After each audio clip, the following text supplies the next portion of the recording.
I'm a psychologist, and in this video, I'm going to explain to you hour by hour what would happen to your body and mind if you were actually trapped in the back rooms. Let's begin. Within the first few minutes of waking up, you would frantically search for an exit. Upon realizing there is no such exit, panic would probably start to set in. Your attention would probably start to narrow as your amygdala hijacks your prefrontal cortex. I would expect that adrenaline and neuroepinephrine would flood your bloodstream within minutes, elevating your heart rate and causing you to sweat. The sweating would dehydrate you faster than usual, setting up a domino effect that would be catastrophic later on for you. At around the 5-minute mark, you would probably start to experience your first set of hallucinations. Yes, the McGill study from 1954 shows us humans can start to experience hallucinations within 5 to 10 minutes of sensory deprivation. You would probably start to experience hallucinations in the first 5 to 10 minutes because the constant change of, or the fact that the back rooms does not change color. It's a constant fluorescent yellow. To compensate for the unchanging color, your brain would project its internal neural noise onto the walls, causing the simple visual artifacts and hallucinations. At around the 10-minute mark, cortisol in your bloodstream would begin to become noticeably higher and your panic will get worse. Through a combination of elevated cortisol, adrenaline, norepinephrine, and the realization that you are trapped, I'd anticipate that you would have your first of many panic attacks within the first 15 minutes.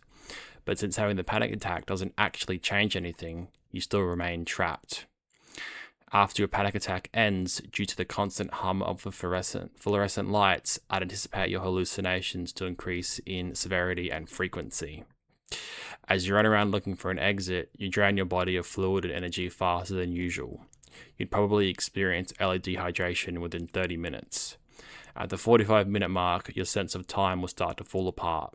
Without sunlight, you have no way of telling the passing of time. Also without sunlight, melatonin production is altered and your circadian rhythm begins to malfunction. Although you've only been in the back rooms for about an hour at this point, it starts to feel like an eternity. Another panic attack is likely, but since nothing actually changes, you enter what's called tonic immobility, which is a constant state of freeze. You have panic attacks because your body thinks that will resolve the situation, but nothing changes. You still remain trapped in the back rooms. Your vision has almost certainly tunneled now, and you're only thinking about what is directly in front of you, as opposed to how to creatively solve the problem of getting out, which further amplifies the effects of the visual hallucinations. Your HPA stress axis begins to misfire and you might pass out.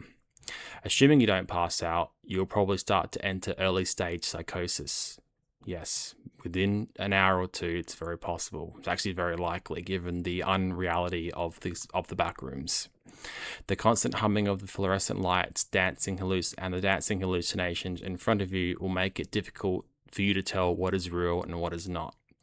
The effects of your dehydration will probably become more noticeable, and you might start having difficulty breathing.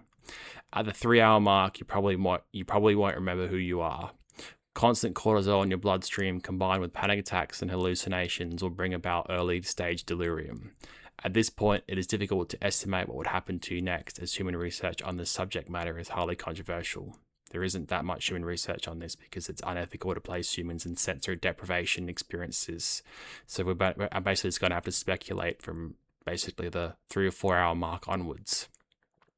One of the most notable studies in this field is the McGill experiment from 1954, and most subjects tapped out within hours of being placed in sensory deprivation. It's pretty quick for humans to not be able to cope with these sort of environments within quite quickly. The only exception is when we study prisoners of war and what happens to them, which is that they don't really survive very long, at least not psychologically. Assuming you're still alive, at the 4-hour mark, you'll start to experience dendritic synaptic atrophy. Your brain will literally start changing shape to compensate for the lack of varied stimuli in the environment and lack of social contact. You might even experience a seizure. At the 6-hour mark, you'll probably start to experience permanent personality shifts. That is, if you're able to escape, you will remain chained forever. You'll probably be traumatized. Between the 6 to 24-hour mark, one of two things are likely. You are either dead, or you have no idea who you are. You are starting to enter a state of madness. You might start talking to yourself or frolicking around the back rooms completely detached from reality. By day 2, you'll probably lose speech, and you almost certainly haven't slept, but it doesn't really matter anymore. Anywhere from here onwards, you're probably warping in and out of consciousness. It's likely you're no longer alive. From the constant stress and delirium, your organs will probably start to fail. Your kidney will probably go first, followed by your brain. It sounds so morbid, but this is scientifically accurate. It actually can be quite quick for humans. You can fact check all of this. It's quite quick. It can happen very quickly. By day 3, it's extremely likely that you'll have brain damage from the constant shifts in consciousness, seizures, and possibly passing out, and all the constant visual and auditory hallucinations. By day 4, there's probably nothing left, and you probably would not have survived by that far anyway, as you would have experienced internal organ failure or total detachment from reality, resulting in your brain effectively shutting down. You probably wouldn't last a week. It sounds quite extreme and quite like a rapid deterioration, but this is scientifically accurate. This is roughly what would happen. It wouldn't take very long for you to start experiencing total madness and total changes in basically every section of your body.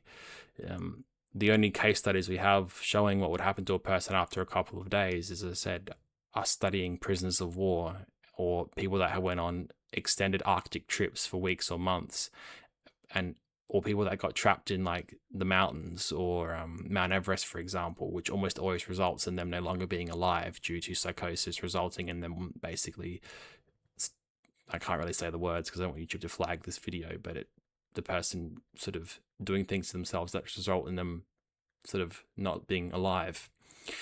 So, this is a short, quick video to explain what would happen if you got trapped in the back rooms. It's quite terrifying.